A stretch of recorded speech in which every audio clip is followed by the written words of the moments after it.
the nurturing concept of nature. That's what I'm getting right now. Nature teaches us how to evolve and co-evolve our own self. It reminds us that we have a inner part of ourself that we have to rely on. It is this ultimate self-reliance to know that the burdens of the world weigh on our shoulders. And it is the adults in us that need to gather themselves deeper into it, that allow them to just know that these burdens of this world are a part of this world. How do I describe this? The nature.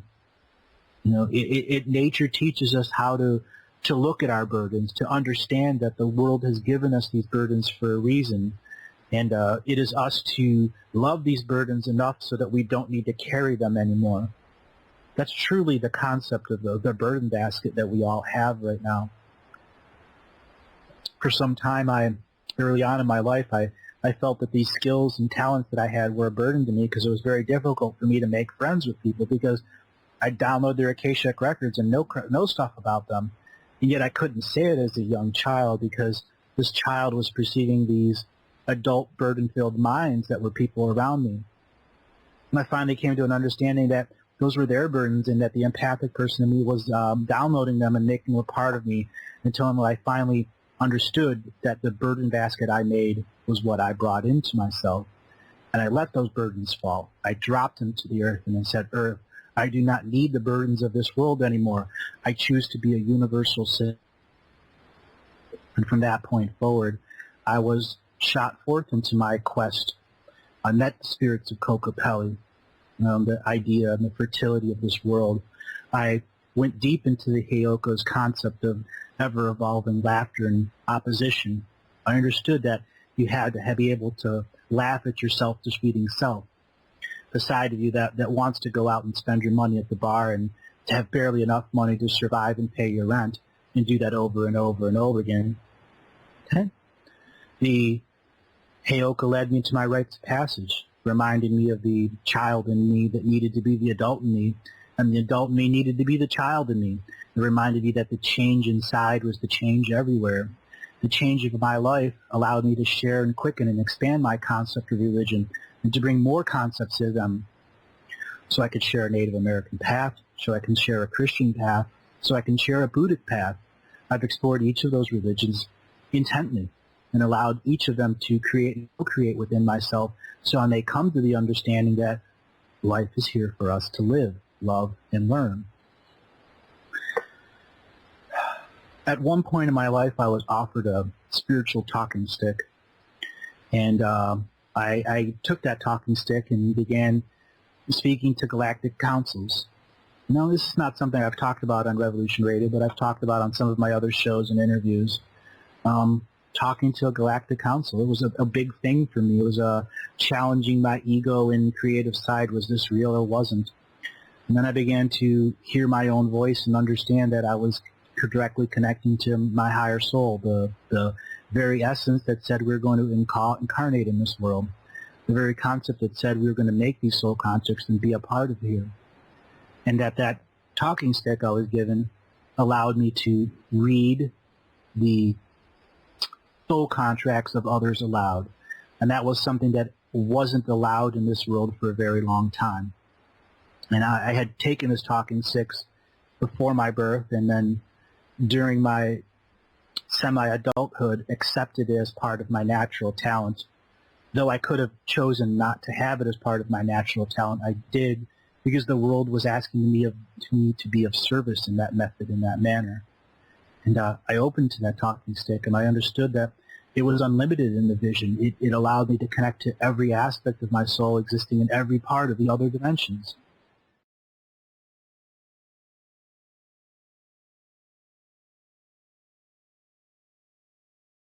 So I'm going to go back into the stream read until someone has a call-in. The very nature of the leadership that is coming is helping us understand those that are stealthing behind us, the stealth of people that are not so positive, not so present, not so future people, but are truly a misunderstood breed, a misunderstood race. Those that act in stealth don't want to be seen because they're trying to expand the many forms of oneness. But if we look at the details of oneness, we understand that there's so much more to this world. There's so much more than just being one with one thing. We can be one with all of nature, all of the world, all of the very concepts of who we are. So I make this time, this effort, this energy to express out to people, be your own leader. Understand when you are being stealthy and those are being stealthy around you. Pay attention to the details of who you are. Pay attention to the details of who others are.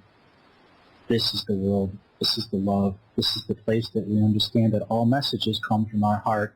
All messages here are there to help us understand when we are lying to ourselves, when we are telling ourselves our own truth, when we are being overly aggressive, or we're paying attention to too much of the details, when people are deceiving us or when we are deceiving others. The very raven that comes right now is caw, caw, caw to the sacred feminine that's within. It's asking this world to look up and look out and understand that the ceremonial time of life and love is asking you to do the very next layer of the shaman within. It's asking you to look to Grandmother Turtle, to understand the amphibian ways of the spirit who has taught many about its shell, its ability to create boundaries and wisdom in warriors. The very turtle, Grandmother Turtle, is why this is called Turtle Island, so that we understand we are here. We are part of this world. I'm going to relay the story of Weasel. Weasel's very powerful medicine that came to me a long time ago. Weasel is an incredible amount of energy and ingenuity, yet is a difficult power totem to have. It is not without significance that this little weasel pelt is worn by royalty. Weasel ears hear what is really being said. This is the greatest ability of weasels, to hear, but its second ability is to be stealthy. The great chief of weasels was sent to the energy of camps to smoke their power, to understand their campfires.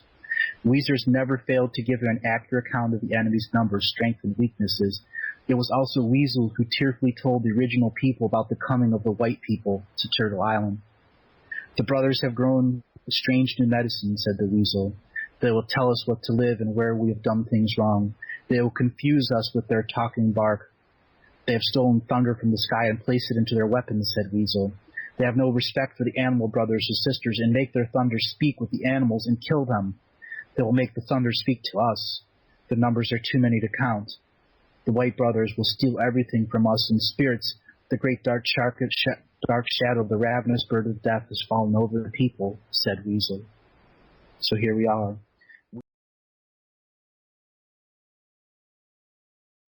The next layer. I've spoken about this concept many times, the giveaway. It's when we choose to release that which is negative, when we choose to release that which holds us back and doesn't allow us our full expression. There are times that we give away things to others so they may heal. There are times that we give away knowledge and wisdom for free simply because we want to share that knowledge and wisdom. But attached to that knowledge and wisdom is the absolute inner hope that people will use their own personal discernment, their own personal layers of understanding the patterns of life, so they may co-create with it and expand the concept so it takes on the infinite instead of the finite that we're stuck in. You know, some of these concepts are hard for people to understand, but that's all right. We're at the very dawn of a new age, and it is us that are the consciousness explorers of peace that will help define that, so the future generations that come into this world and come into their empowerment, as well as the existing generations, have a framework to work from, have a concept or a theme to work on, have notes to work on. I mean, there are hundreds and hundreds, if not thousands, of incredible videos that reveal the layers and patterns of truth that are out there, from our hidden history to conspiracy to health, and yet it's not accepted because the propaganda is still so in charge. The propaganda machine are the mainstream news agencies, are the magazines, are the pornography and zealots who insist there is only one way through domination and control. We have to give those things away, have to give away the desire, the need, the urge to even listen to them, until finally they have no ratings, until they must divest into other sources to once again gain control over us. And that will be another giveaway and another giveaway. We simply must not accept the illusions that they keep offering us. We must accept the additional abilities that are being offered us in discernment, in understanding, as well as to awaken yourself. It is when we come into that personal power and that awakening shows us all the tools of wisdom we have. The main tool in the toolbox is listening to others. And when others exert force of wisdom, of domination, or control, you can simply say, I do not accept it, and I give it back to you. I give it away to you because I do not need that energy. I have my own self-esteem. I have my own empowerment, and I do not accept a single concept as the only way to go forward. Because when we accept a single concept, we are being led down the primrose path to self-destruction once again. And when we lead ourselves away from that, there will be other leaders that are going vice versa, back and forth, until finally you come into your own empowerment and understand that you have spiritual allies, you have light being allies, as well as beings of the gray. You know? We haven't really talked about those that walk between light and dark, those that have accepted that for this time of change there must be a balance, and that balance is understanding even the forces of light that have been fighting the forces of so long need to take a vacation, because the more you fight evil, the closer you become to it, and that's just the nature of it. Unfortunately, that's just the raw nature. The more you fight it, the more you're exposed to it. The more you're exposed to it, the more healing you need from it. The more healing you need from it, the more we need leaders to remind us to stay in power, to not trick ourselves, to not be in opposition, to not let ourselves fall into darkness, domination, control, simply because we have battled it for too long. One of those first ways is you tell your story. Quite literally tell your story to yourself, to that whole concept, so we all can come together.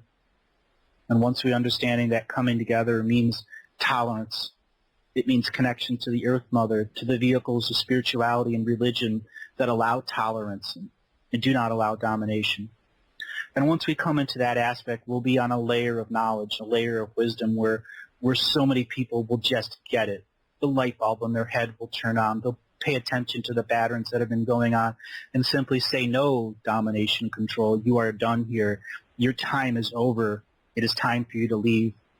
It is time for you to go to the great ice worlds of the ages past and to be forgotten. Just as we are erased with amnesia, soon we will have to forget about them and become to a layer of healing that we can all accept, that we can all move forward in. And that's the shaman's path, life, death, and rebirth, reborning ourselves out of the ashes to allow the future versions of ourselves to exist. So here we are. I keep saying that, here we are. Because each time I reveal a new layer, there's a new pattern, and a new pattern reveals a new layer. So it's an infinite source, an infinite constant, until finally we get to an understanding. It is us that must empower ourselves to empower others. It is us that looks for those that are acting in stealth, in deception.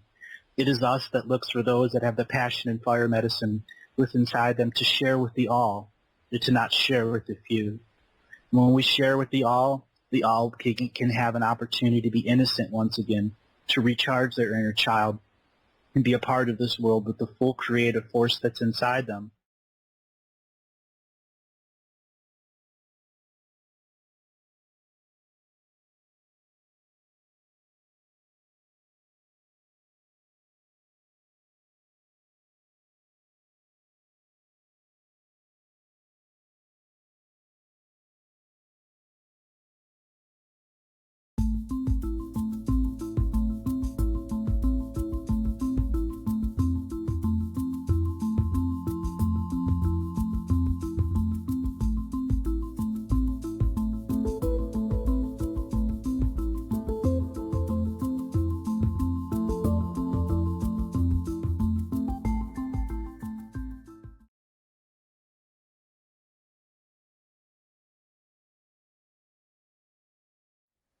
I mean, I had a question. I've got a lot of questions and stuff. I know we've got a bit of time. Yeah, go ahead with your questions.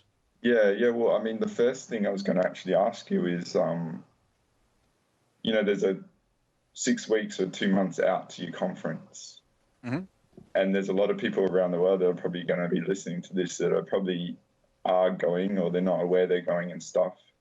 Do you have any advice for those people to, say, prepare themselves physically now, so when they get there, they'll be ready to go? If you're going to make the journey, it's already complete. Yeah, I know that. If you believe you need to do anything else to make the journey complete, then there's an issue of self-doubt. Okay. And so for all those people that want to go to the event.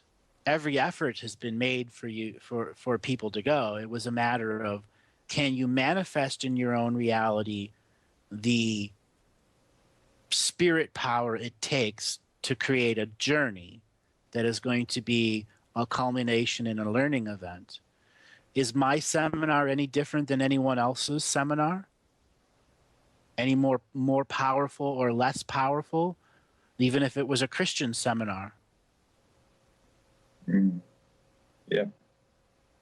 The answer is, it's in each person's individual belief. Those that are meant to be for this first event in 3 years will be there. But it's still the journey there. And a lot of people are afraid of the journey because it means they will have to go out of their static reality and into a dynamic reality where they may not have programs or energy concepts that are ready to deal with that form of change. And welcome back, everyone. We are continuing our conversation with Andre. Are you there? Yeah, can you hear me? Is it clear now? Yep. That was me being dumb before. I was rubbing my beard as I was talking to you, covering up my mic. You crack me up. I was in an intellectual moment. I've been in my inner child moment for the last few weeks. So yeah, I've been messing around a bit. So you were talking about coming to the event and what people can do.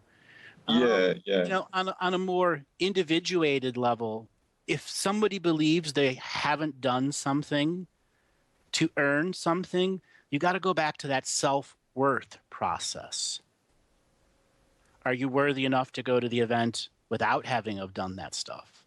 Or is there something you're subtly holding over your own self in judgment about? A lot of people that are waiting to the end are just wait to the end. It's an impulse buy. Okay? That's the global world of distraction. That's just how that infrastructure works. If we judge ourselves that we're worthy for something 5 months ahead of time, what are we telling ourselves? That we're worthy? Exactly. 5 months ahead of time, as opposed to 1 month ahead of time. I'm worthy. I'm going. Is one more powerful than the other? The answer is no. Each is a moment in which we made a set of choices that we gave value to what the event brings in potential to us, where we gave value to our own individuated journey, and that though our journey may need some tweaks and little bits in here and there as changes, that doesn't make our journey less valuable to not go. So much of the reasons for people coming to the event are going to be self-worth. And then there'll be those others who have that nagging question they want answered, or the ones that we hear all the time that say, I've had a dream with you, Andrew. How many callers have you heard that with, Kathy? Oh, a lot. A lot. Couldn't even count, yeah. That many. So those are other things that are triggers for people to come to anybody else's event. You know, people dream about other people other than me. You know, all the presenters out there are on stage, the physical stage and the dream world stage, whether they know it or not. You know, you oftentimes hear me talking about being in a stadium of people with other people in the center of the stadium talking to tens of thousands of people simultaneously, teaching, talking, and yet individually tutoring every single person simultaneously. And then there are times that I meet a group of people in a dream place. Just the other day, I was catching up on an old video game I used to play called StarCraft. And it was one of the original games that you can play on local area networks. It was the original networking game. And it turns out 20 years later, there's a professional league for this. And I happened to watch a couple videos where they had a professional announcer in the whole 9 yards. And later that night, I met the guy in a dream world. That's really, really synchronicity. Synchronicities. Okay. Synchronicities are the other things that drive people. Are they going to come to an event? Is there a group of synchronicities that are right in front of you that says you have to pull out the card and book the tickets and do this right now? Or are we just not seeing them around us? The room could hold 700 people. We scaled it for that. My feeling, mate, was it's reunion time. So yeah, like I as soon as you mentioned that, I was actually setting up for a mission, like, and the mission wasn't really fitting, but I was prepared physically for it. It took me a year to sort of get my body right and stuff, and it was just like I was in a bit of a mess. I was like, man, it's just not happening. It's not happening. All right, I'll just allow it and stuff. And then all of a sudden you mentioned conference, and I was like, bingo. And I was preparing for this like deadline that I wasn't going to conform to, and then all of a sudden I had extra months, and it was like, cool, I can sort of fit it in now. You know what I mean? So yeah. Well, the challenge of planning an event with a no-time person is choosing a date and time.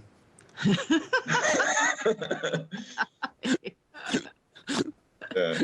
But I think you got it perfect. It just feels excellent, mate. Like you're even going to another level and all that sort of stuff. So yeah. Well, there's an evolution, you know, for those that have been around since the beginning. You know, you've heard the varieties of evolution, or when I was bored of talking about one subject or another.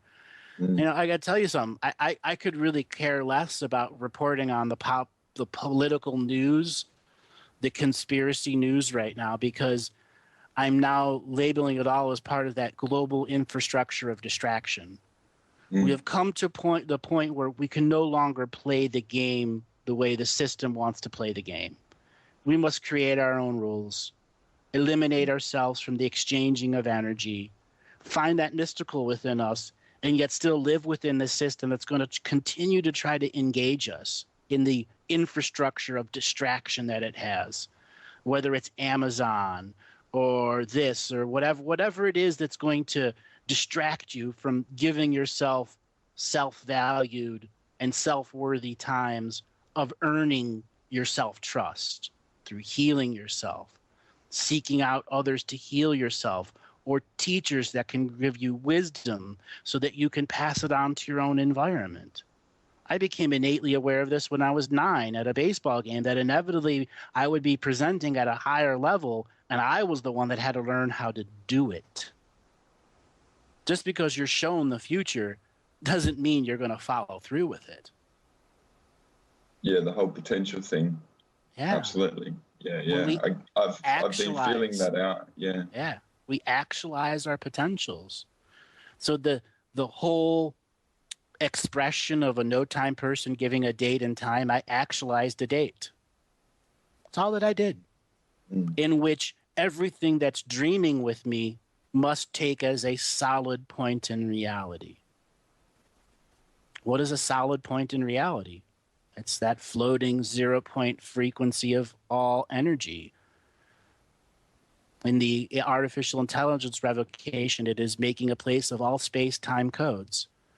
It's like having the first spiritual telephone book. Think of how our world changed when telephones came around. They had to create books for them. You had to get numbers for them. You had to teach people how to use it. That's what we're coming to now.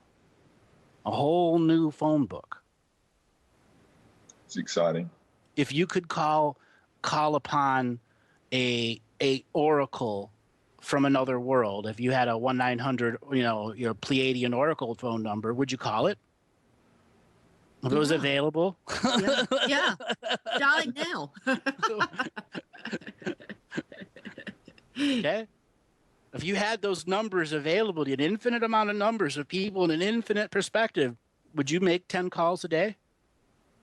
Knowing that person's not going to diss you and not take your phone call. Because we're multidimensional beings. There's always a part to receive us. As long as we don't come in polarity. With charge. With intention behind us to limit expression.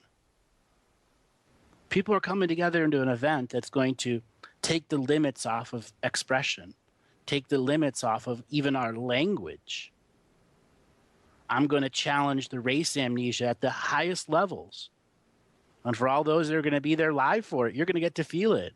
And for those that'll be watching it in video afterwards, you'll feel it too, but you won't have that live experience. The whole point of doing a live event manifested in time was to make it a ritual ceremony of expression of creativity, bringing all the other people that have been connected to the expressive creativity of the last many years that have wanted to come and be a part of it.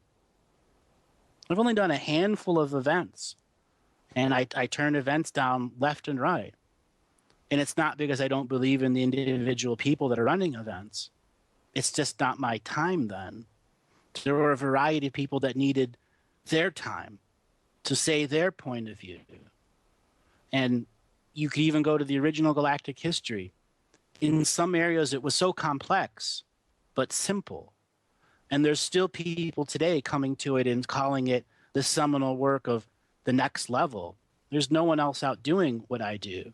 There's no one else doing readings the way that I do. There's no one else doing the volume and size in which I do, because the very first thing that I put out was to a challenge of all presenters that the race amnesia has a line at 2,600 years. Anything that you think happened beyond 2,600 years is a complete and total fallacy. You will have in your knowingness more ability to know truth than what has been presented in our history books that have only been written by the conquerors and reinterpreted each generation by its fanatics. That's the harshness of our world. And we can take that harshness away by giving ourselves the time to meditate, to observe our DNA helix inside our heart space, and know that's what created us. That's the spiritual technology of incarnation, of birth, of life itself. Consciousness began as a stream of light that entered a spark of an egg and a sperm that came together. And in that unique infinite moment of a spark, consciousness became a localized event instead of a non-localized, etherical, everywhere infinite source. And this event is giving birth to a new form of creation, a new form of connectivity, so that everyone can take that home in their own lesson and spread it to the rest of the world.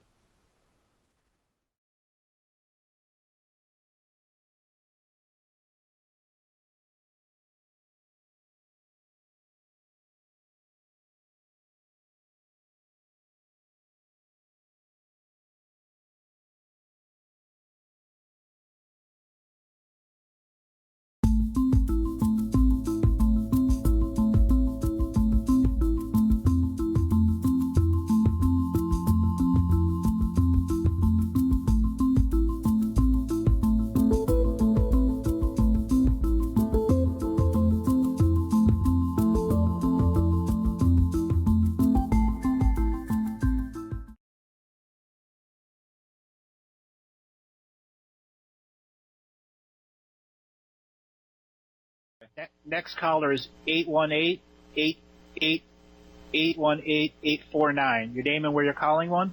Hi, Andrew. This is Erica from California. Hi, Erica from California. How can I help you today? Well, I've got this situation.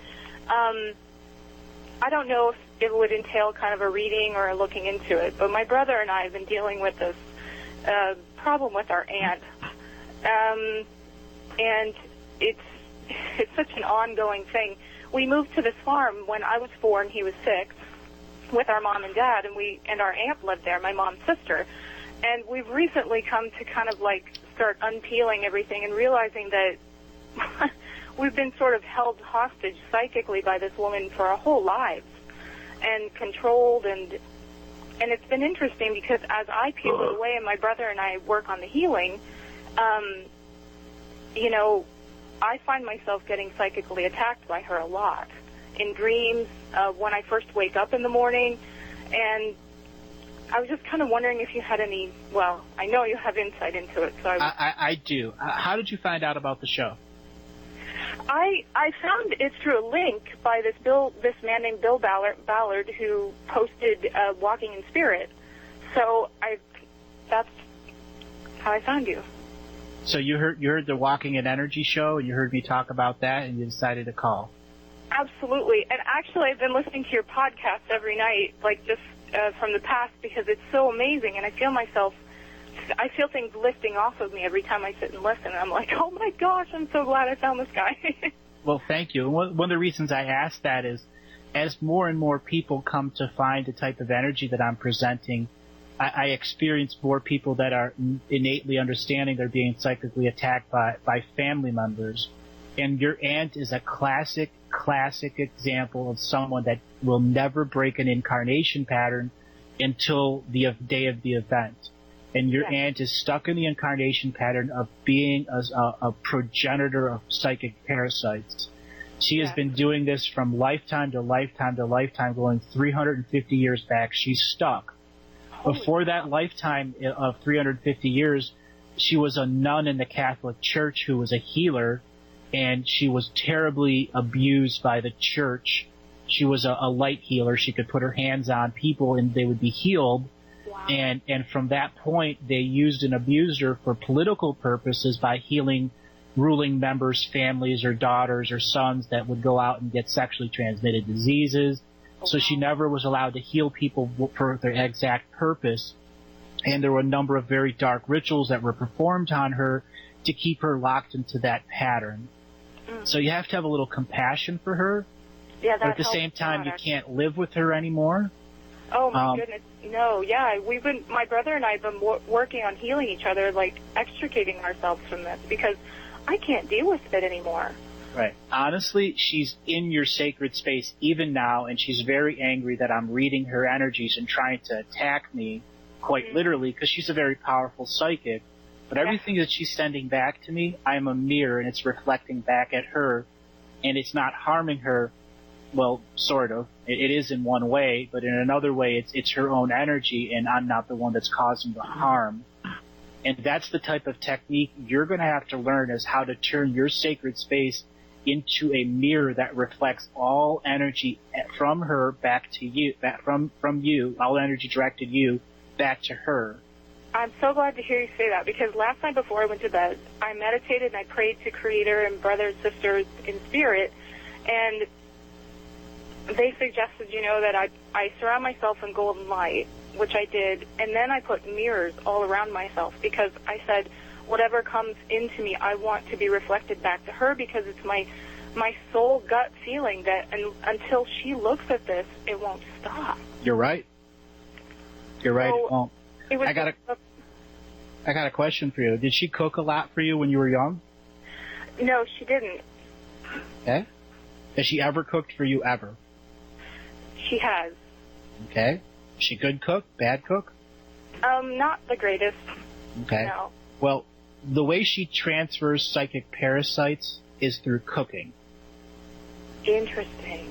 Okay. When she can't get a psychic parasite into a person through cooking, she'll just blast you with energy until you put down your walls and are not able to endure the constant attack anymore. Wow. And before you became aware, you were an open door for energy for her. And you still have access, you're still allowing access of energy into her, from her to you. And I call this the sacred space. And it's coming to a point where you need to do out loud prayers, not to external sources, but to your own energy field that is reinvesting and re-empowering your boundary levels, that tells what any spirit or form of energy is allowed to interact with you. The mirror is a great tool for the outer boundary, but it should be in layers. There should be an outer mirror followed up by solid words of saying no. No entity that I have not expressly given permission is allowed anywhere in my energetic field, and then be backed up by a powerful mental imagery of a mirror. And that should be done a couple times daily over the next few weeks. Because once you start repelling her energy, she's going to come at you like a tidal wave action, waiting for you to put down your defenses. Mm-hmm. Okay? As this full moon gets more and more, she's going to be very powerful, because she's so in need of energy and so hurt as a soul. Mm-hmm. You have to have compassion, but understanding it's your sacred space, and she's not allowed to violate your free will in any way, shape, or form. Yeah. The next thing is you have to eliminate all spiritual contracts you have with the woman, quite literally. And that's going to begin to isolate it out loud. Okay. She's your aunt. At this point, you can say to your energy field, my aunt, fill in her name, all spiritual contracts and negative incarnation habit patterns that I have endured with this woman are now coming to an end. All fine print that keeps an open doorway into my energy is now erased. And you need to get very creative with it. Describe memories where she attacked you and saying, this is not allowed. This spiritual contract has come to an end. Because she's not projecting at you at a single moment. She's projecting at you for your entire lifetime. Yes. So you have to understand she's literally outside of time, projecting at you as a young child, as a middle age, so on and so forth, and to your brother. Mm-hmm. And you're reaching this point where you need to identify the points of time where she was very negative against you and eliminate the contract from that time as well as in the present. Every time you eliminate a contract, you realize there's a whole tree that connects to it, a whole branch system. And that's what you need to do, is to begin to identify it. I mean, write a little story about your experiences with her. And then as you're writing the story, there's significant times that you can say, this is contract energy here. She was a negative woman. She constantly was trying to dominate me in 1996. Well, all spiritual contracts from 1996 I now remove from my energy field is what you can say. Okay. Okay. And this is something my brother and I can do together on the Correct. phone, too. And Correct. That's awesome that he and I kind of have each other to... He's the one who kind of woke me up to it in the first place, because he's very much into Lakota stuff, and I... Yeah. But it's... wow. He's in the Lakota stuff. Can you do a sweat lodge with him? I did one 2 weeks ago. I did my first one over in Scottsdale, because he's a member of the Lakota tribe, even though he's not technically Lakota. They adopted him. Mm-hmm. And, I did my first one a couple of weeks ago. It was awesome. Well, that's very good. Did they teach you about how to pray inside the sweat lodge? Yeah, we did 3 rounds.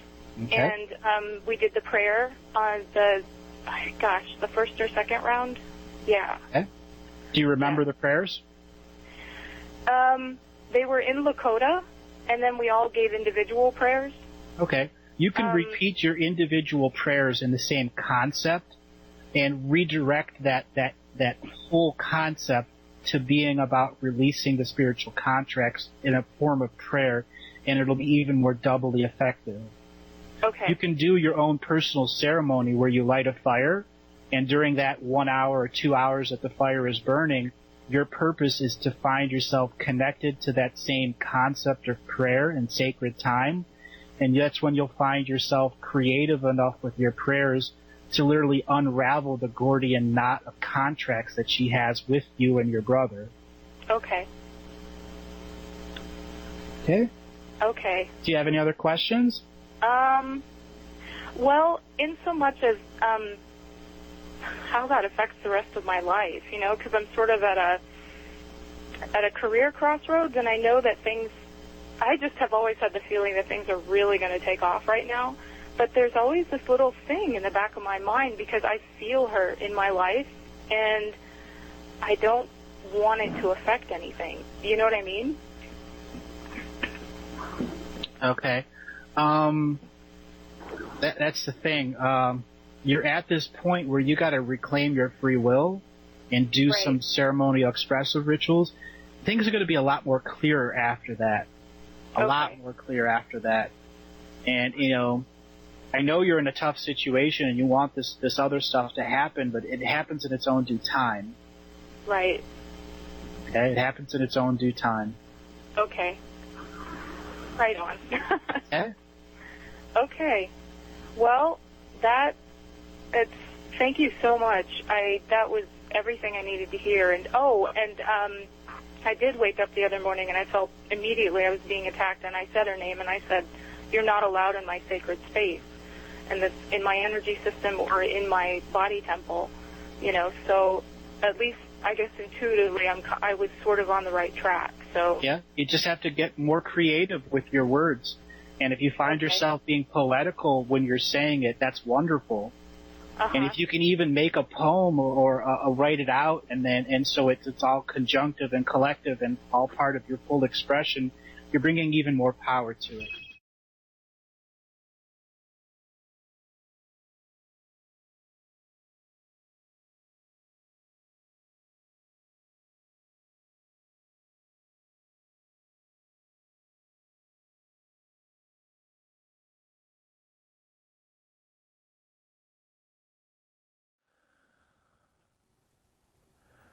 All right, so here's one from Yulia.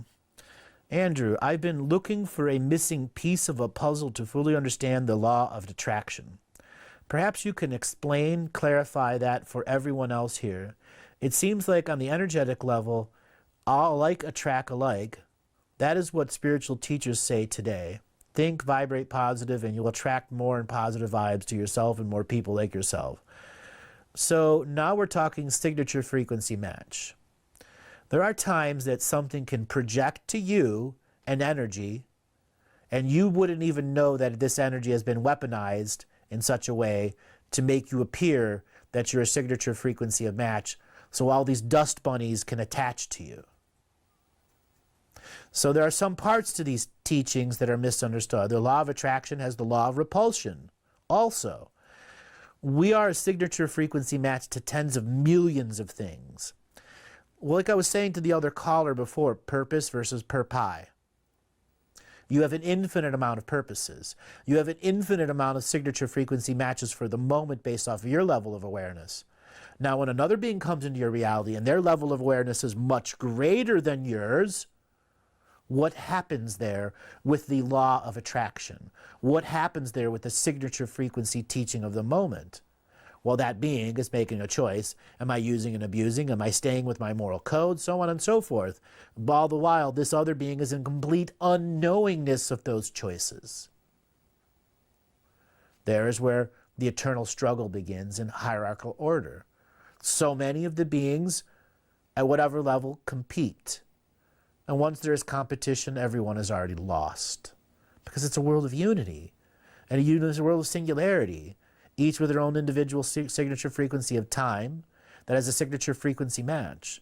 So when it comes with the law of attraction, there's the seen attraction and the unseen attraction.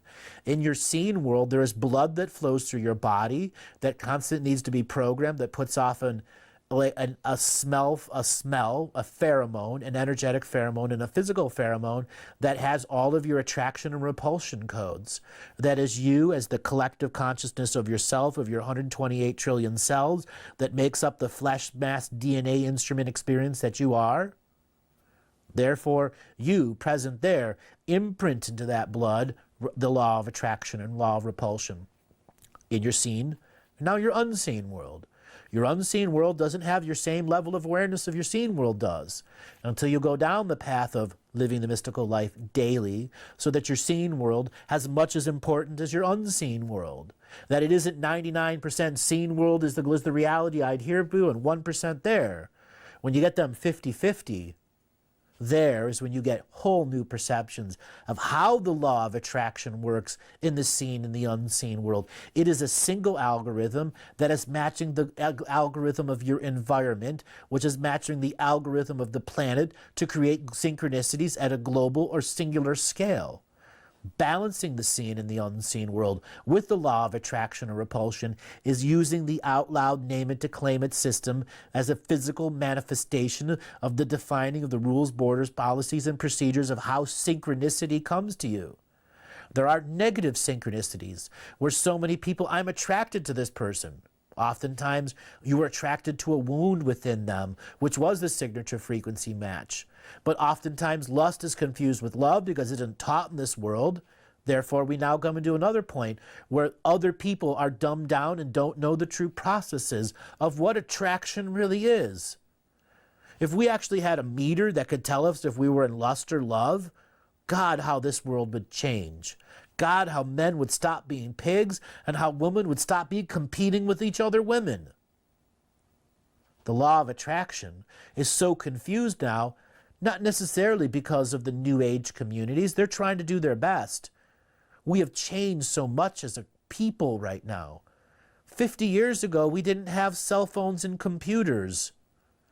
And a third of the world barely could speak one language. Now, 2/3 of the world speak 5 languages and have computers and cell phones. Calculators aren't even really needed anymore like they were in the old days. So that is my answer for that, Yuli.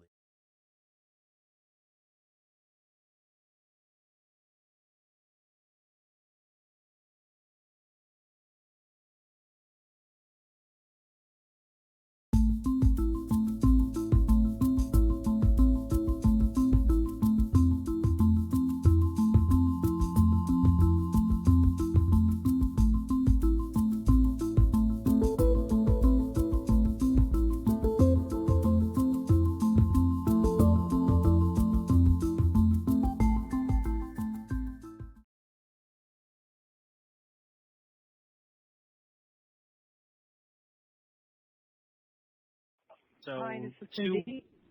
Hi, Cindy. How you doing? Hi, I'm calling from San Antonio. Hi, Cindy from San Antonio. How can I help you today? I was waiting for a private reading with you, but that's not going to happen until July, and so I have a particular question or some guidance I needed on an issue. Sure. That's why I do this live reading show 4 days a week. I frequently get booked up, but these last couple of shows have really pushed me back a lot on the private readings. But go ahead. How can I help you?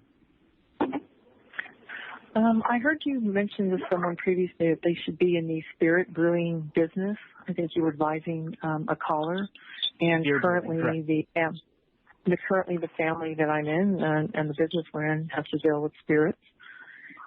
And I've got some issues with some competitive nature, and I'm in the middle of a major litigation. And the person I'm dealing with, I'm just trying to feel what our relationship is, or what our contract is, or am I supposed to resolve something with this gentleman? I've tuned into your energies, and I've got a couple questions to ask you, and your answer is going to determine how my response is, because right now there's a layer of etheric energy that's projecting through you from negative soul contracts. Do you have a family crest? No. Yes, you do have a family crest? I don't know if I have a family crest. You don't know? I'm sure that I probably do. I'm just not aware of what it is. Okay. You need to go and find your family crest, because all of the negative contracts that are coming in are coming through your family crest. Your family has been in the crest industry, and it doesn't matter what you actually practice. You make crests. And what crests do is limit people into spiritual contracts that take away their tree of life. And literally what you're facing in this situation is a karmic resolution phase from the 1800s. And it's a group of German people that are resolving a karmic issue with a group of Irish people. And though they may not resemble that in this lifetime, and some may do in a little bit of way, shape, or form, but what's being played out through you here is that past life energy that was never resolved, and it's purposely trying to limit you on energy. And that's the negativity part of the contract. And so the contract, the fine print says you must go into the court system, and the court system is an energetic, cannibalistic system that's taking more of your free will. So this just shows how the layers of spirit contracts relate to our court overlay, our government overlay. And if you don't heal from this early on, it's going to take a significant part of your soul family away from you. Do you understand that? You say, well, I don't. So how would I heal from it early on? You need to prepare yourself that these beings that are acting against you, these other people, they're negatively affected by the contracts of your crest. And your family crest goes back quite some ways, and you're going to need to remove spiritual contracts from that crest. As well as the people that are going to be dealing with you in any situations. And how to do it, you just have to take the time aside and begin to talk to your energetic field and understand that these fine print contracts can be taken away at will. And when you're dealing with a family crest, you'll end up having to do what's called a spiritual court of equity in dream world. And you'll need to physically create that for yourself so that the contract can be read in whole. I know this is a lot for you to take in, but right now there's a lot of information that your spirit is asking me to bring forward because they're trying to teach you something here that if you go aggressively back at them, the court system is really what's going to get you and drain all of you of your energy. So it's a matter of literally separating from the matrix of the court and understanding you're going to have to go through the functions of it. And if somebody makes it dirty, it's from their energy making it dirty, and that's what you need to block. You cannot allow that dirty energy on, because that's what allows the court into your spirit contract and to double up on the effects of the negative spiritual contract. Well, the other party is asking me to sort of cease fire and for us to try to work something out, but I just don't feel that they're dealing with me openly and honestly. I think they're dealing with me underhandedly. So I'm at. Did they steal a recipe? No. Yeah. Can you give me any of the basics about it? Yes, there's a lot of competitors, but the competitor that's operating illegally under a structure to do business in the state. And so they simply have been bullying me and threatening all kinds of lawsuits and things they would do to me because I'm making it difficult for them to operate in our state. Okay, so you're essentially making sure that their licenses are being checked when they're not properly dealing. Right, they're not properly structured to operate, so they're very upset of my exposure of all this, and we had to do it through the legal system. Well, but as of right now, he's asking me to kind of like let him just go about doing what he wants to do, and he's not harmful to me, and he's actually okay. And on the other breath, he threatens all these things he's about to do to me. And my gut feeling told me that I should probably go ahead and let the next 2 weeks unwind like they're supposed to, and not cave into his bullyingness. Okay. Well, just so you know, there's a very special time and energy. I've called this the timeout in the interviews I did with Chris Hale and Michael Monk. And this is the karmic resolution phase. And when the big boys got the timeout, all that's left here is the negative spiritual contracts and a system that can't influence them. So everybody's in autopilot right now. So you waiting and understanding the energies and doing something that's spiritually self-expressive about eliminating the energy of the contracts will be very beneficial for you this time. Now, Andrew, is that something that I can work with someone that can help me develop that? Or is that something I can work with you at a later time? You can work with me on a later time on that. This is you using your free will to take time aside out of the day to understand that there's more layers of reality that are functioning in your 3D matrix. So it's literally you have to take time aside to express to the higher energies of yourself that the matrix is acting too tight around you, and you need to change the programs that are running on you. That's the rawest way I can explain it to you, and that is a system of out loud prayers, separate of external entities, where you're using the contract itself as the empowerment point, so you eliminate or disempowerment point, because the contract is what's functioning as the autopilot right now. You're not allowing your free will in, and self-expressive prayers are that act of free will. You kind of understand how that works? Yes, better than I did a few months ago, yes. Okay, so it's really vitally important that you take that time. You'll hear me say on my show frequently about calling in, talking to the fire. Have you heard any of that? No. I have a tremendous amount of archives here at Revolution Radio as well as on YouTube. It would do you an advantage to listen to the ones in the beginning of March, the beginning and middle of March, or any of the shows. I speak of it often, and it's about talking to the fire. And every caller is a teacher, and right now you're being teacher to hundreds of people right now that are listening. All right, I'll go back through the archives and listen to some of the other shows. Okay. Also, I appreciate your time. Did you send me a contact request on my web page?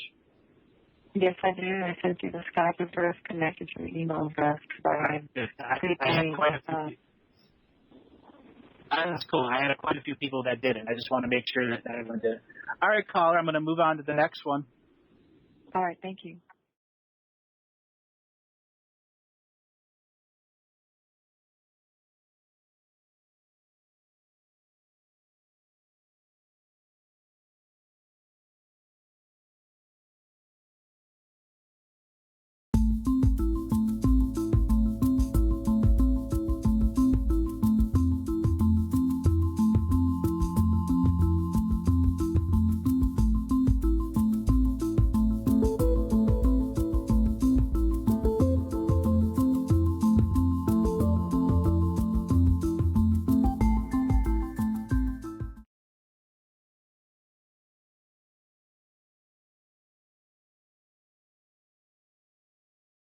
if you go to parts of Egypt, you will find ancient Irish crosses.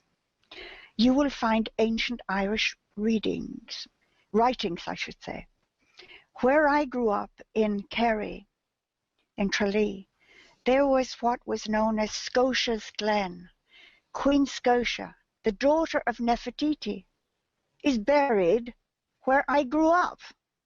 Does that make sense? There are pharaohs buried in Ireland.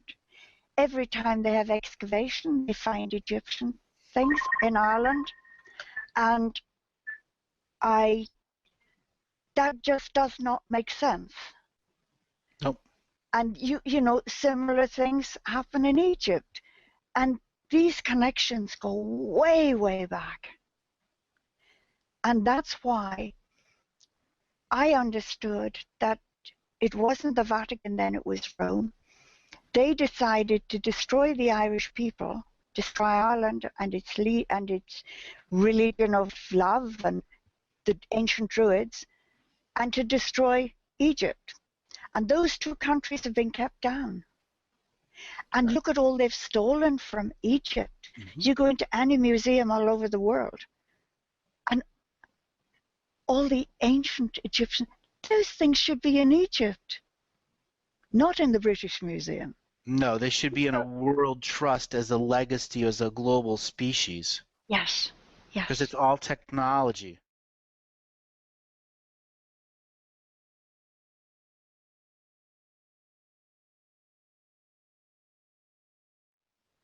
They stole the whole world's history. I know they did. They destroyed our oral teachers and historians who passed on the special traditions of how to be a special being, to do what it is that I do, to connect into the Akashic record as a grandfather, grandmother of a local clan, tribe, or small nation. And there were hundreds and hundreds of clans that had hundreds and hundreds of record readers. Yeah. Because they all did that. And that's what a lot of what was going on during the Egyptian times, where the 40 years, then the systematic removal of the oral teachers and historians throughout our world, so the industrialized world could step forward, because the industrial world couldn't step forward as long as the oral historians and teachers are telling us about the infinite world inside.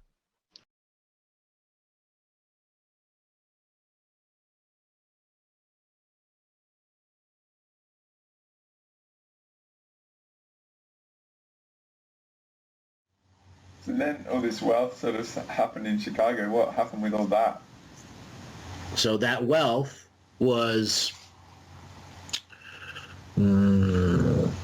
it's what created the city. First thing, it reinvested into itself, but the major wealth became robber barons who took over the railroads of the connecting United States. Okay. They were the thieves of the thieves. So a lot of these, I haven't done a lot of the research in sort of the Vanderbilts and all that, but you've done that show, that one of the last uploads I did of the Galactic History show, where you went into the robber barons. Yeah. A lot of them were birthed from all this, like the apex of these creatures in their markets at the time were birthed in Chicago with all that energy. Okay. So Andrew, how's your history? Pretty good? It's pretty good, actually. Yep, I hear it's pretty good. It's pretty galactic. Pretty galactic. Yeah, well, this is all earthbound stuff at this stage. And as we hit say 1900 or thereabouts, we've got Queen Victoria ruling England. We've got Europe fairly stable at that point in time. America is, 40 years after the Civil War, so it's actually looking pretty good. But it's really two things going on that I'm interested in finding out about. One was that from about 1905 onwards, Tesla was heavily active in the United States, working on technology, starting to interact with essentially with the banking families, and at the same time there was a group in the United States called the Carnegie Foundation who were planning the First World War already. Right. They wanted to start, and plus also, one more thing on the list, the bankers were still pushing very hard to create the Federal Reserve, which they'd been doing for several decades. Mm-hmm. So let's have a look at that information. If we start off with, say, the Federal Reserve push, because that began after the Civil War. Well, the Civil War was the irony of ironies. It's where the true dictatorship behind the scenes of the banking families of the world put their influence on the United States on a monetary debt enslavement scenario similar to what they did in 1812 and after the American Revolution. America was going through a rapid industrialization where wooden ships were being rapidly replaced by metal warships. So 1917, you have the dreadnought battleships, fully functional steam vessels or coal-driven vessels. But pre that, you had the first groups of submarines built in Germany, here in the United States. Actually, the first one, the Monitor and the Merrimack, surface vessels, and then the first Civil War submarine used in battle here in the South. So you set this understanding that the families understood that money would ultimately be done in machines of war because governments could be easily manipulated by buying senators, congressmen, mailmen, lower banks, middle banks, railroads. Anything and everything was about the industrialization process and removing those consciousness exploration groups that could return people to the land. That's the fundamental understanding of the late 1800s, from 1860 to 1900, 1900 to 1915. Now, just one sec there. The consciousness exploration groups. Correct. Those Native American communities or those other Native communities spread throughout the world, they're oral historians, they're shamans, they're people that understood the way magic or spirituality functioned for their local tribe. They were systematically assassinated, killed, enslaved, corrupted, or thus removed from their ancestral lands because their ancestral lands were their link to their spirituality. Now that really came into focus after the Civil War? Well, it was being done in mass scale before the Civil War, sure. But any of those pockets that didn't resist the initial... Currently unavailable. Those initial groups... Those initial groups that didn't resist it but stayed hidden were sought out. Yeah. Many of the tribes, like the Mandan tribe, or some of the ones in the Sierra Madre Mexicos that were so high up in the mountains that no one came up there. The ones in the deep Peruvian jungles. You also had massive exploration for archaeological situations, which were supplied by the banking families to identify off-world technology and begin a scientific understanding of what these technologies meant to their understanding, because they ultimately knew they didn't have the full picture either. And there was a massive competition between all of the different banking families and the Crest-based families that used the banking families as puppets for geopolitical concepts that were meant to bring the reality into a controlled, fully dominated and controlled reality, because they understood technology. The Marconi radio was coming. There were radios that were invented before that, but they were only for the highest levels of the system of domination and control of the Illuminati, or whatever groups you want to call it. There wasn't a single group in the rule of the world at that time. It was thousands of smaller groups that met biannually in various places, and from there they would decide what the theme of the year, the theme of the next 5 years was. And many of them had a limited form of autonomy to do what they felt in their own areas, as long as they followed the theme of removing consciousness exploration communities and then the mass production and consumption of propaganda at the most basic level to remove our education system. So when industrialization came through, the literacy rates would drop. Okay, so there's an industrialization process going on along with this worldwide push to actually eliminate the last pockets of high levels of consciousness.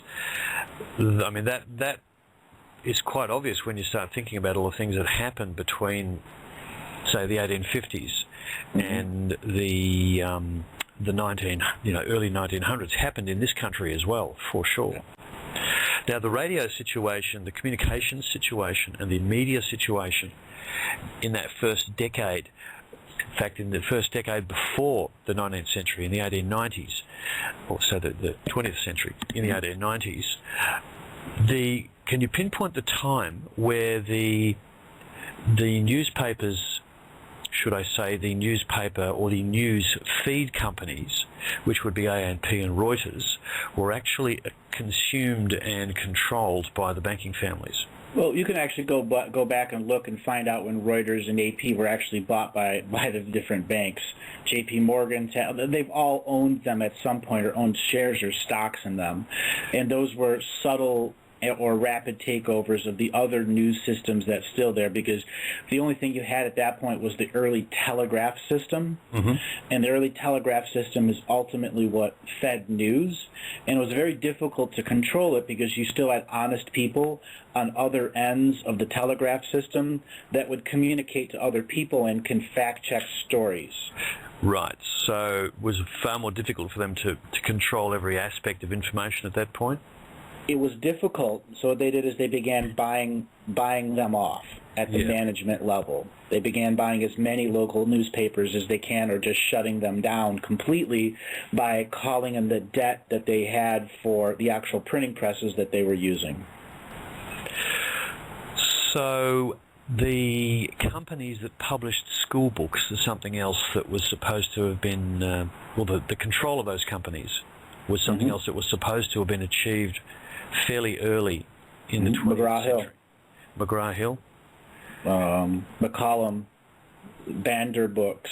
All of those education-based book systems were bought out at the highest levels, and the editors, the vast majority of the editors that were honest, were fired or jailed because they rapidly understood that they were literally rewriting history so blatantly erroneous that people were going out in the streets and publishing their own little newspapers describing the true vileness of what they were doing. Well, that's really directly resulting in you being here now on this planet, having this conversation, correcting this history. And that's where would you point to that particular time and say that that's where they started to rewrite the history books on a large scale?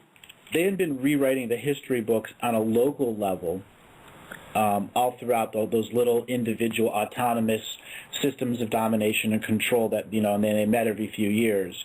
They'd already been doing that.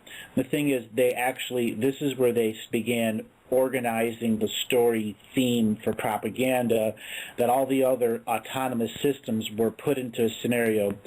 Take this theme, produce it in your local area, promote it in your local area, and if you don't, we're sending our thugs in and killing your autonomous organization and replacing it with our own.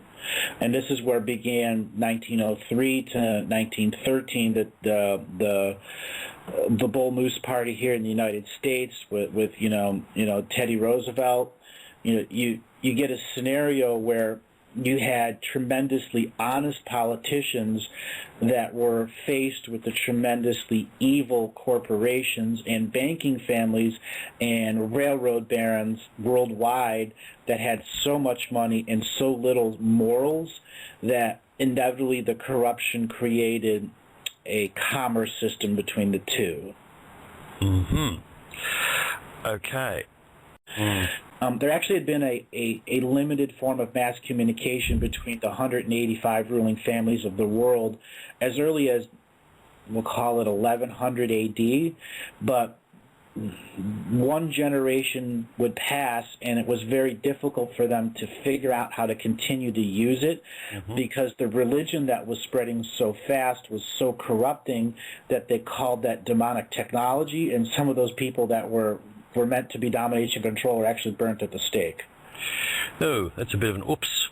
Oops. Oops. Yep.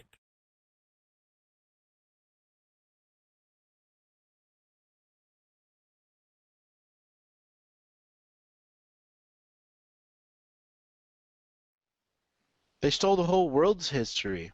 I know they did. They destroyed our oral teachers and historians who passed on the special traditions of how to be a special being to do what it is that I do. to connect into the Akashic record as a grandfather, grandmother of a local clan, tribe, or small nation. And there were hundreds and hundreds of clans that had hundreds and hundreds of record readers. Yeah. Because they all did that. And that's what a lot of what was going on during the Egyptian times, where the 40 years, then the systematic removal of the oral teachers and historians throughout our world, so the industrialized world could step forward, because the industrial world couldn't step forward as long as the oral historians and teachers are telling us about the infinite world inside. Yes. We needed to be disconnected from that for that to happen. Yes. And that's what did happen. And there was a massive betrayal on the spiritual world, where Dreamtime societies were created in the industrial concept, so people would begin to dream into the industrial world as the oral teachers and historians were being murdered here in this world. And the sacred items and artifacts all throughout the world were robbed and pillaged and put into museums that are sacred geometry that millions of people go and view every year and get their energy harvested on, because their DNA is being activated by seeing all of these objects in a prison. Yes. Yes. Okay? Museums are energy prisons. I know. Okay? There will be a whole new way of honoring our ancestors and their artifacts, and it won't be in these concepts of museums that are trapped in sacred geometry.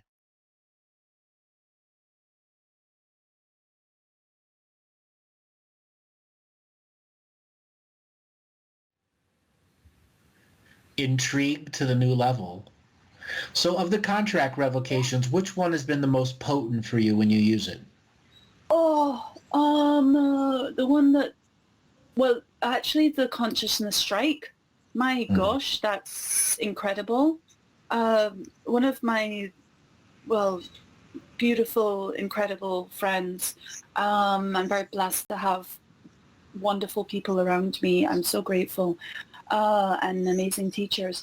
They recommended the consciousness strike for me, and that's just that alone. But also there's one with the government revocations, because some of the places that I frequent because of work and extracurricular activities with different, for instance, Dharma, Buddhist groups, religious groups, because I deal a lot with sacred objects, is in the use of sacred geometry.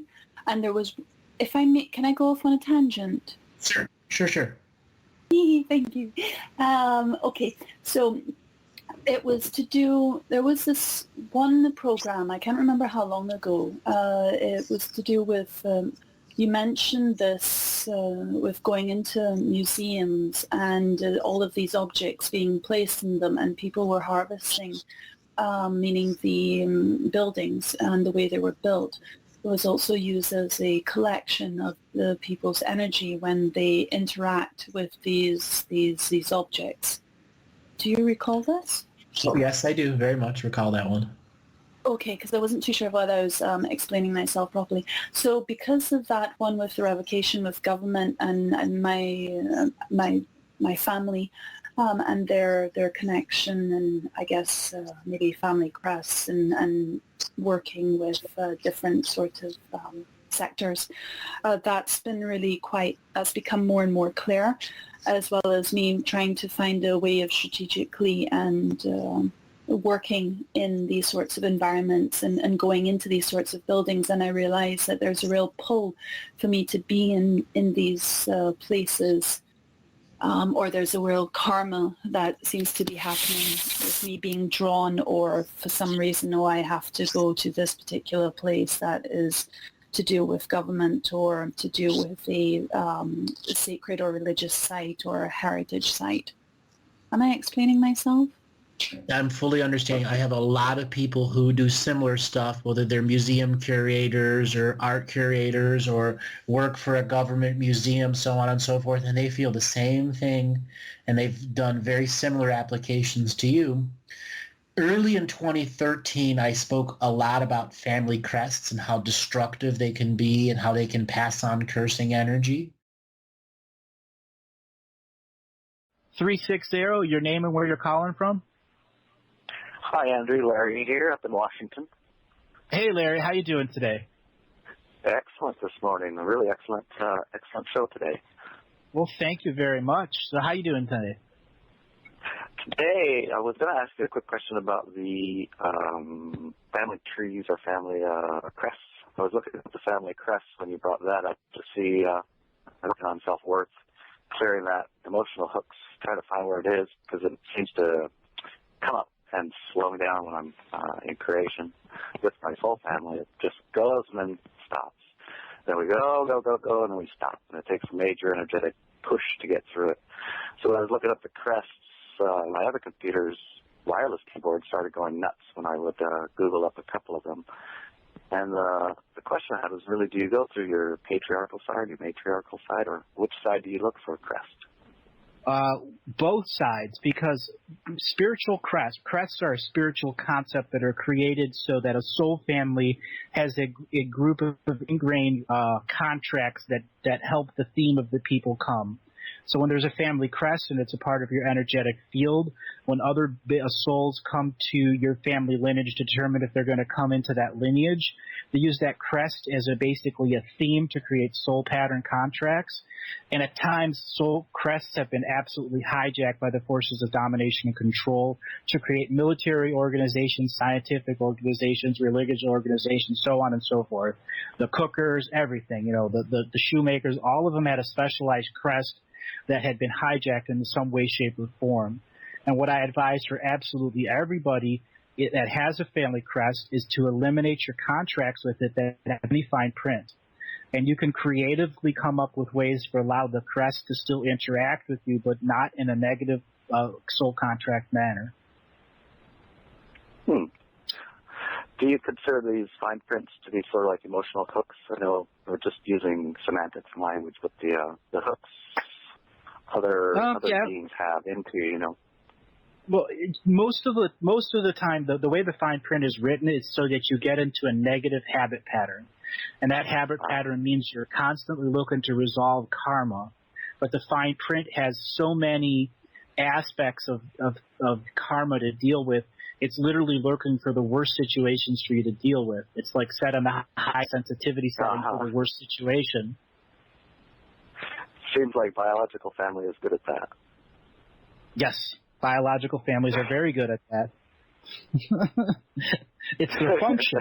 It's their function to be contrast. They're the only beings that have enough power or ability to bring that in.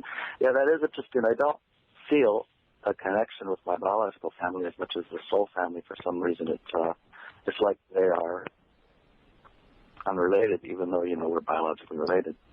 It's always confused me. Well, it's not meant to be easy to understand. I mean, I've met people that have family crests that are absolutely dark lineage crests. And unfortunate to say this, the Spanish Inquisition did a really, really good job at hijacking family crests all throughout the world. They had specialty dark minion agents that went around and looked for anyone with a family crest, captured that person, demonically tortured them, and made sure that they got that spiritual contract in an energetic form, bound it into a crystalline substance, dominated it with a group of 100 prayer people in a negative situation, and then rebonded that crystal with a person that was in that type of crest family, and they literally hijacked the crests. Oh, yeah, we have a Spanish fort here. The Spanish were the first to land, and they had a fort. It was demolished. They rebuilt it, and they put a veterans, I don't know, what would you call it, memorial type thing with everyone's name that's in the tribes that went to any of the wars. My name's misspelled, and they actually put a few of the wrong people on there, but it's still there in a big, huge, sort of like monument, Maybe there's some of that there. I think that's a little different of an energy for you, but how do I put this? The kind of contractual message that I'm sensing in you right now is about understanding that you have to go through these hours of power every day. You have to nurture them.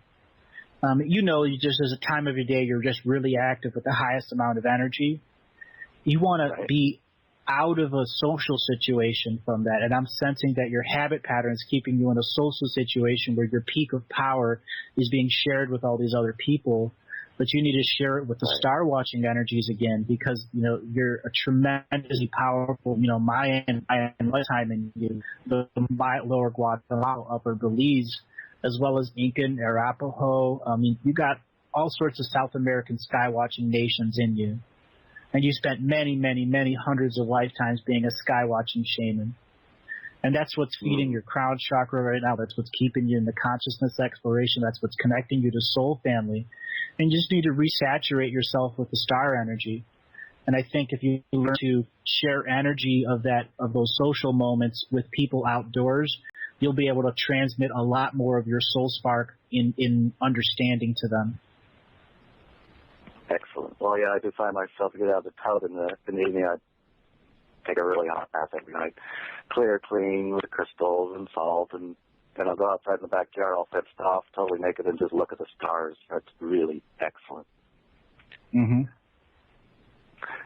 So great. That's really interesting to know. Well, thank you. We'll be doing a lot of that. Yeah, and I'll be seeing you up in Mount Shasta.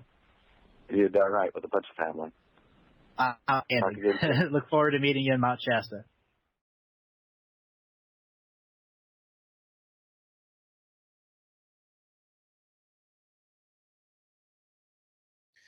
Early in 2013, I spoke a lot about family crests and how destructive they can be and how they can pass on cursing energy.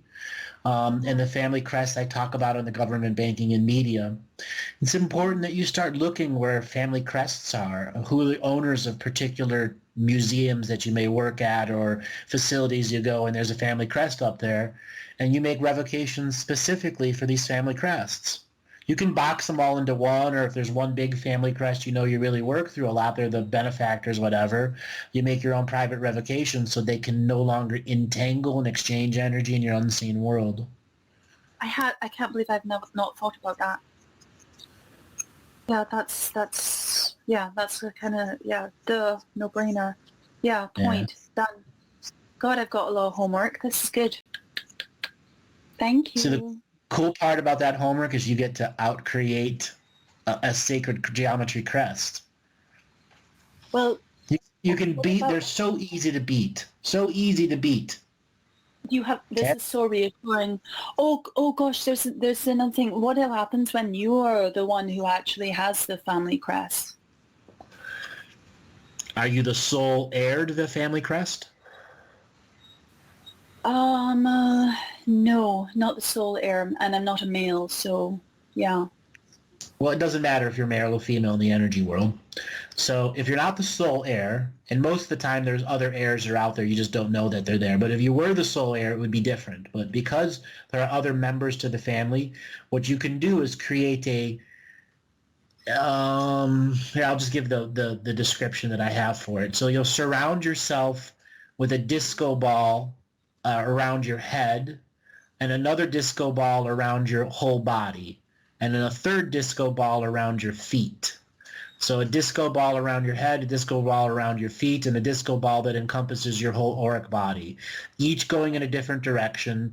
Each of those disco balls has 10,000 different mirrors reflecting back everything that the family crest is projecting on you to the original creator of the family crest or curse. Wow. Yeah, sorry, I'm just getting a flavor of that.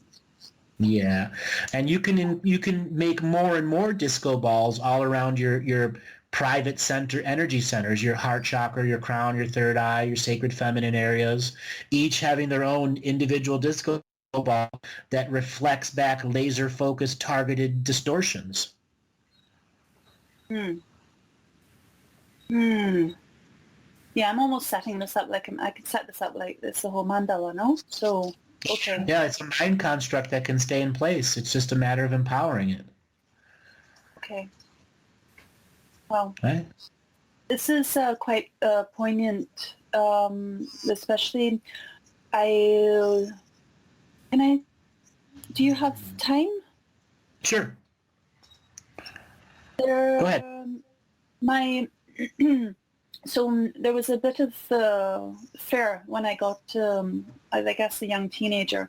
Just was also observing in terms of family crests, family curses, or let's say DNA characteristics or karma, or depending on how you wish to, what terminology or grammar one wants to use. There was also this thing with, for instance, my father having a mental, manic depression. On my father's side, his sister ended up, nervous breakdowns, strokes, and also his younger, his brother as well. So what I'm saying is that there was also part of me who was thinking, oh well, this is quite strong. Is this something that it ends up being inevitable? And I got into doing a particular type of Vajrayana Buddhist practice, which helps to alleviate any sort of mental illness, because there was a fear that would happen to me. So fear is one thing, genetics are another. Yes. So part of clearing the fear is understanding there is a root genetic cause. And the family crest has been impressed onto your DNA that is a potential, and it just takes fear to activate that potential. So the next layer here is doing your own psychic surgery on the DNA. And the way you do this is, as you have the disco ball in your crown and in your feet, and then the other one, you're going to see a DNA spiral come out of your feet and come out of your crown. So a white spiral coming out of your feet going up, creating the double helix, and then a red spiral going up and a white spiral going down in the opposite direction.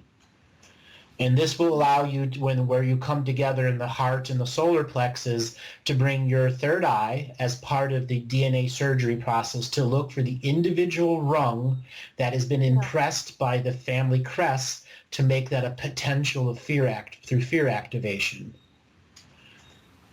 And it's an actual rung in the DNA that you can literally remove that DNA rung of fear and activation of mental depression and anything else that's under there, liver disease, all that stuff. Because all that is passing debt forward into the future, so a magical practitioner in the past doesn't have to deal with the negative ailments they created from negative magic. That's what a family crest does. Puts the debt, the actual physical harsh debt on the future generations. I hear what you're saying. Understood. Yeah. Now, DNA surgery is not hard. It's visualization, and it's a coming to a knowingness that there is one rung that you simply have to remove. And it will not harm you, because that's the harmful projected rung. Yes. As soon as you were born, you came through the forgetting of the birth canal, the laser-targeted focus of the family crest altered your DNA. And you have the sovereign right and legacy to your natural co-creative process.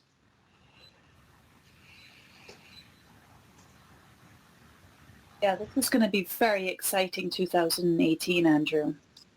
Oh, yeah. Oh, yeah. So let me ask you a question. So in your journeys with sacred artifacts and so on, have you run across artifacts that talk to you?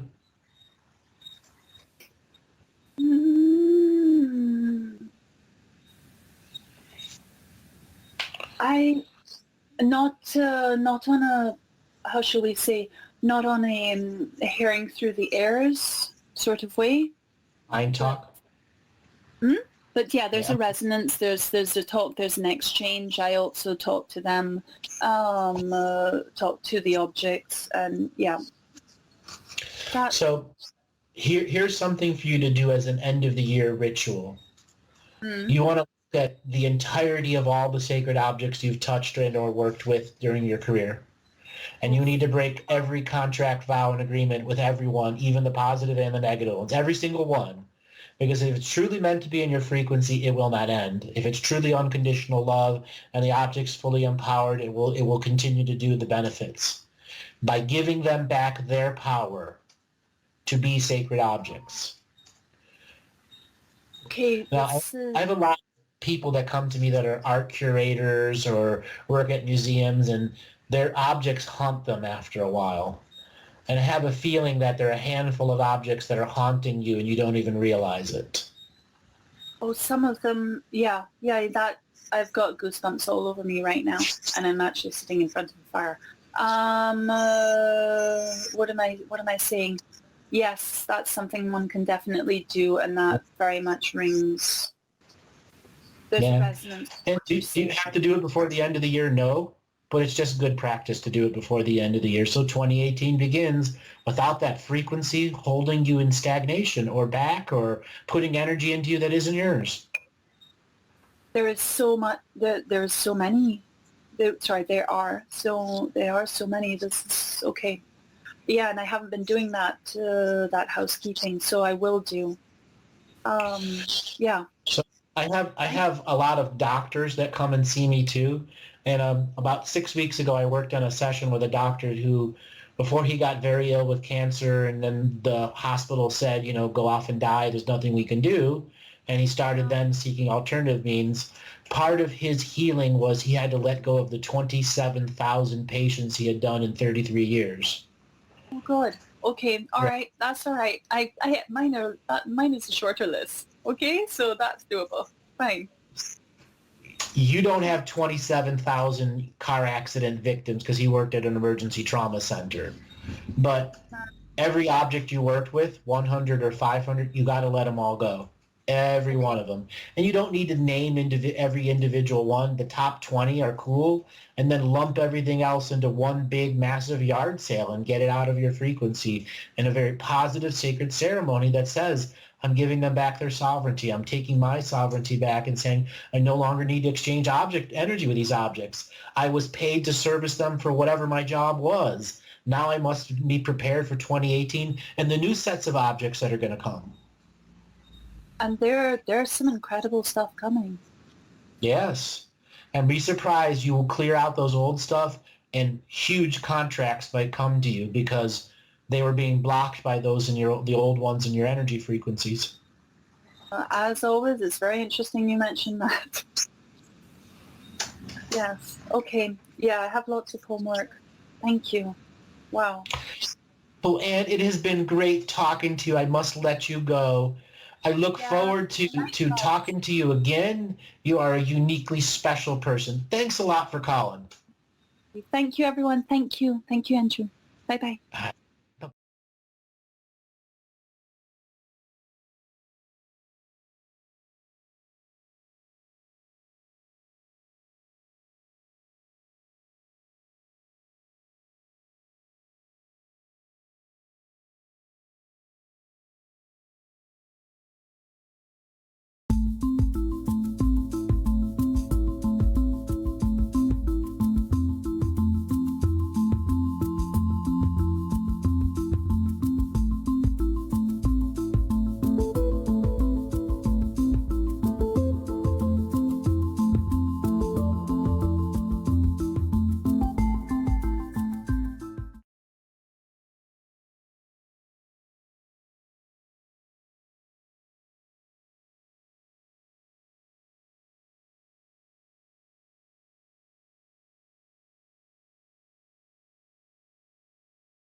Welcome, everyone, to another reading session. We are joined by Michelle. Welcome, Michelle. How are you doing today? Really well, thank you, Andrew. It's great to be here. Where are you calling from today? In near Totnes, Devon, in England. In England, so it's late at night for you over there. So how did you find out about the material? I had bumped into a friend actually, or someone I kind of knew in the street, and I was just saying, "Wow, I was just talking to Sonny, looked really good, and he just told me straight away about Galactic Historian. I knew that it just sounded exactly what I was looking for, to join up all the dots of all the many rabbit holes that I've been investigating over the years. And I came back, just typed it in, and it was like, bam. You know, read the soul contracts, and it was just absolute resonating. And here I am, so it's amazing. Very cool. You've heard me do readings before? Yeah, I have a few. So you kind of know how this works. You have the Akashic record of this world and 20,000 other worlds open to you. Okay. It's kind of really exciting and nerve-wracking at the same time. So what kind of questions do you have? Can I ask you a question? Go ahead. Ask a question. Yeah. Okay. So you don't need to hear my this morning or anything like that? Nope. Yep. Okay. Great. Okay. Well, so firstly, I'd just really like to know what there is to know about my particular genetic history, just to sort of get me plugged in and feeling into it. Okay. Well, the first thing I have for you is right away you have two family crests coming from your mother's side that are directly related to a breeding group that crossed between France and England in the 17 and 1600s. What it was is you would have a prince or a princess, and then there would be other people that were one degree of separation that were viable breeding partners so that they could have a proper lineage of collection there. And you have these family crests in your DNA lineage right now, and they're probably one of the main reasons you had such a powerful interaction with the contract revocations. Contract revocations are the first layer to creating the bubble and egg of reality around yourself. The next layer is where you define those contract revocations to begin to surgically remit from you karmic exchange by identifying that those crests, whether you know what they are or not, you are energetically saying in your signature frequency, you are not a match in any way, shape, or form, or any harmony to anything that is a breeding group. You are your own sovereign breeding individual. Yeah. This is one of the main things that's also been enforced in you from this DNA skin suit. You must breed, breed, breed, breed. Therefore, your menstrual cycles, your whole lifetime have been very, very difficult for you on the spiritual level. Oh my God, this is, oh God, yeah, okay. Okay. Yeah, this is amazing. These are your fundamental things that are going on. So the next layer of fundamental understanding here is, well, I have these things. Well, how do I change them? Well, changing them means changing the habit patterns that we have right now. And it's going to be, for you, adopting the a la carte belief system. Literally changing one belief system out for another until you find what works for the equation in the skin suit that you're in right now. Your mother and father, they love you very much in their own expression, but we must understand they too have a family crest, and their mother before them has a family crest, and their mother before them all the way back to the 1700s. So it's a very profound family crest. So being born into that means you've been born into it before.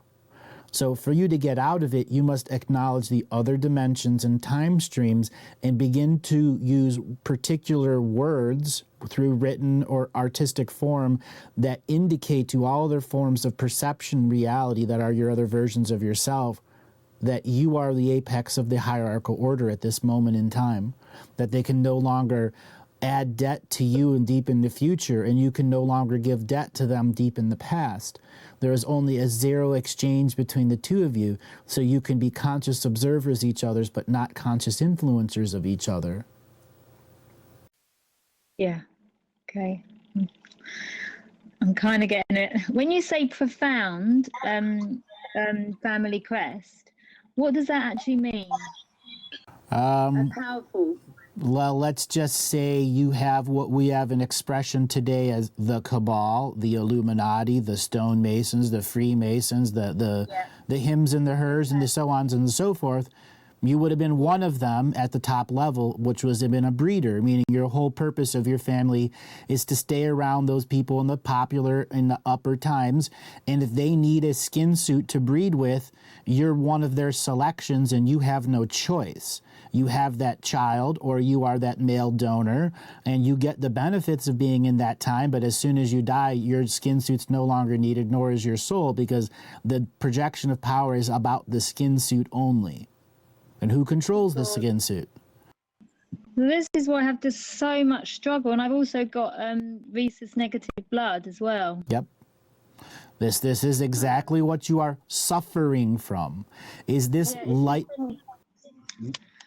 Such ups and downs with my health and everything. To get my health, really okay, it's just been non-stop, up and down.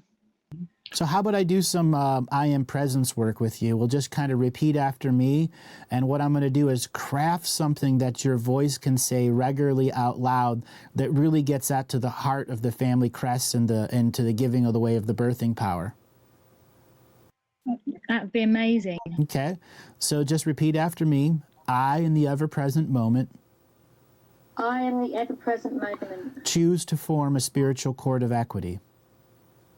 Choose to form a spiritual cord of equity. I summon all of my earth ancestors.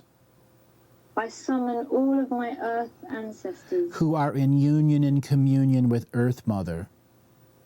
Who are in union and communion with Earth Mother. I summon all of my off-world brothers and sisters. I summon all of my off-world brothers and sisters. Who are also here for unity. Who are also here for unity. I summon Earth Mother. I summon Earth Mother. And all her elemental entities. And all her elemental entities. In alignment with unity consciousness. In alignment with unity consciousness. I ask them all to bear sacred neutral witness. I ask them all to bear sacred unity witness. Sacred neutral witness. Sacred neutral witness. So as I break contracts, vows, and agreements. So you're cracking up there. As I break contracts, vows, and agreements.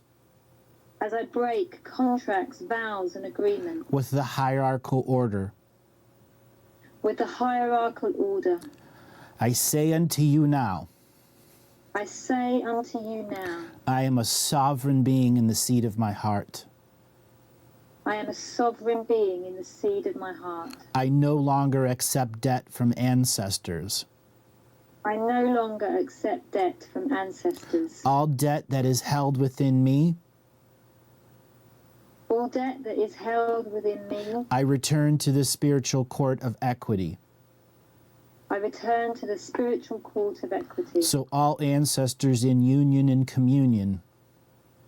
So all ancestors in union and communion are a part of this expression. Are a part of this expression. And resolution. And resolution. At this moment in time. At this moment in time. I break all contracts, vows, and agreements. I break all contracts, vows, and agreements. With all Dreamtime societies.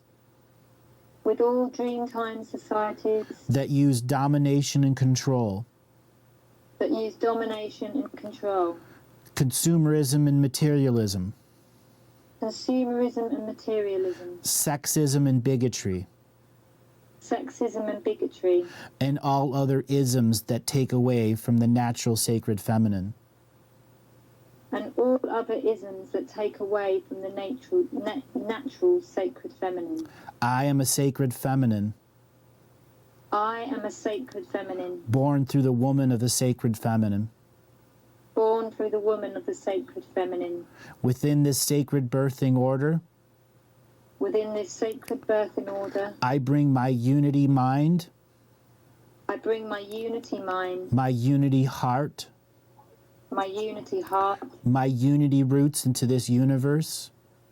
My unity roots into this universe. Into this I am presence. Into this I am presence. So all forms of myself.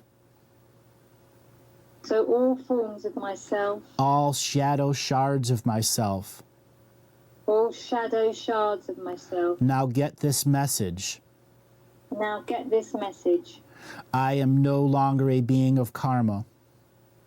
I am no longer a being of karma. I am no longer a being of ancestral karma.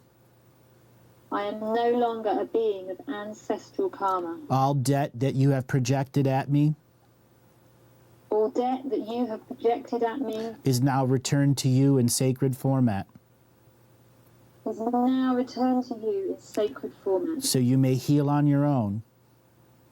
so you may heal on your own. Heal on your own. Heal on your own. I have my eternal love for you I have my eternal love for you as an unentangled observer. as an unentangled observer. At this moment in time, At this moment in time, we can no longer coexist. we can no longer coexist. All family crests All family crests that are demanding the way I give birth, that what? that are demanding the way I give birth, That are demanding the way I give birth.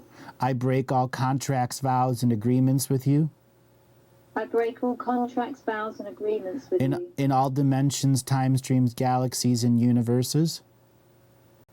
In all dimensions, time streams, galaxies, and universes. I return myself to the 0-point immigration status on Earth. I return myself to the 0-point immigration. Sorry. I return myself to the 0-point of immigration status to Earth.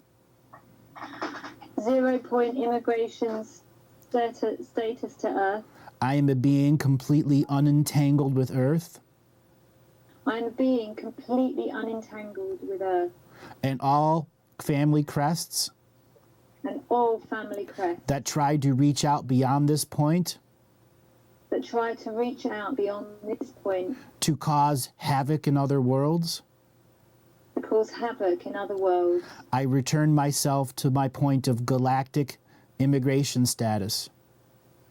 I return myself to the point of galactic immigration status. And I delete all perceptions And I delete all perceptions of family crests at the galactic level, of family crests at the galactic level, demanding the way I breed. demanding the way I breathe. I return myself to the universal immigration status. I return myself to the universal immigration status, As if I've never experienced this universe. as if I've never experienced this universe. And I permanently delete And I permanently delete anything that has come from family crests this far. anything that has come from family crests this far. I am a universal source. I am a universal source, Manifest in these two legs. manifest in these two legs. I am sovereignty incarnate. I am sovereignty incarnate. And so it is.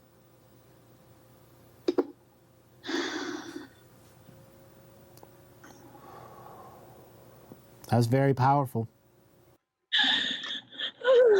I'm sorry. Just let it in. Just let it in.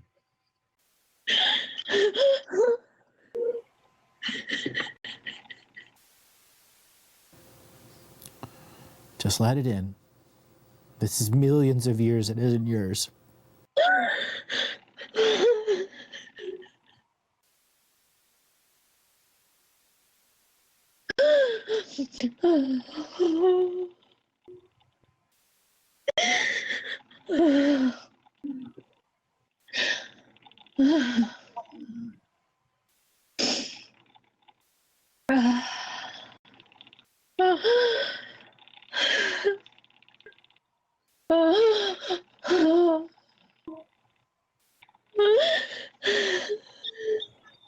I'm just going to speak to you in light language for a minute. This is going to help you get back.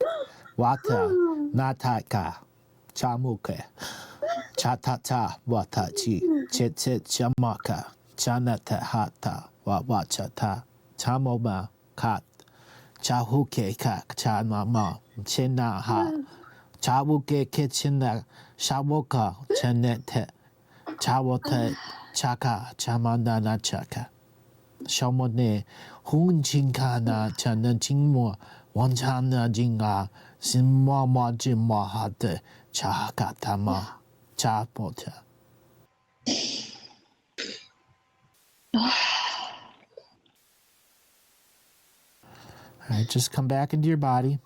This is just a gigantic release of energy for you.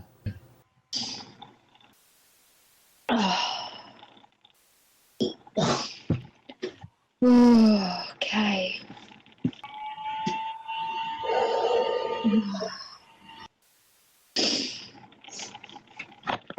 Okay.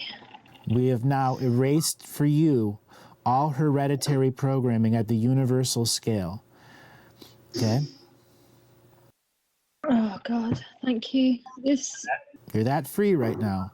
And you must begin to remind yourself each day you're that free. 5 years ago, I would have not been able to do that live on air. That's how far our world has come. Oh God, I've had so much problems, Andrew, with like the horrible thing, you know, attacks, and even when I would start saying the soul revocations, I'd be sick, and you know, just been so difficult over, you know, my life. Like how much, you know, like my husband's had to help me to just keep constantly getting my own energy back. You know, every time I come up, something kind of drags me down. That's right, because you had to give birth to a whole bunch of souls you never wanted to give birth to that just became evil people and gave you all of their debt. That's the unfortunate side of being a breeder. Okay? And we erased that signature frequency from you. Okay? We got to the core of it. Now you have to begin to enforce that sovereignty. You are that sovereign incarnate being now. Okay. Okay?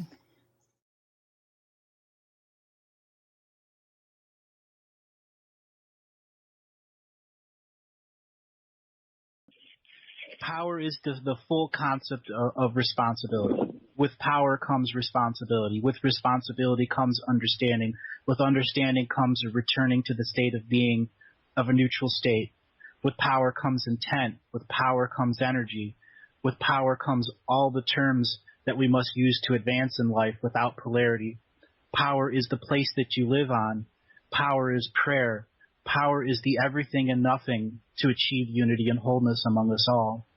Power will be redefined on many new levels, and power will be let go. As power is begin to redefine for each person, will once again return to that of the message of the crow. How do we love ourselves enough to return to wholeness, to step out of the old genetic wisdom and cultural wisdom so that power can be accepted and shared with the all? As power is created and co-created, we return to joy. And with power there is joy, and joy in itself is its own power. Happiness is its own power. Wisdom is its own power. But when we use wisdom and happiness to create grace, we go on to a whole new level of power, where the power of grace takes us high above the clouds and allows us to see the great star nation and beyond. Power is grace, and accepting that the innocent inner child is a power of its own. Power defines itself on many levels, from the dream time to the self-deception nature that we have. Power of the self is to gather the wisdom, the energy, to divert yourself from ignorance and intolerance, and to co-create the new levels of loyalty and stamina and action. As action turns knowledge into wisdom and wisdom becomes power, we create patterns. And as we create new patterns, we begin to understand the whole. Once we begin to take power in our hands, we must tell of power's nature. And as we speak of power's nature, we give away power at all times to be the teacher. For it is the teacher's essence to give away all power, so the students become the teachers.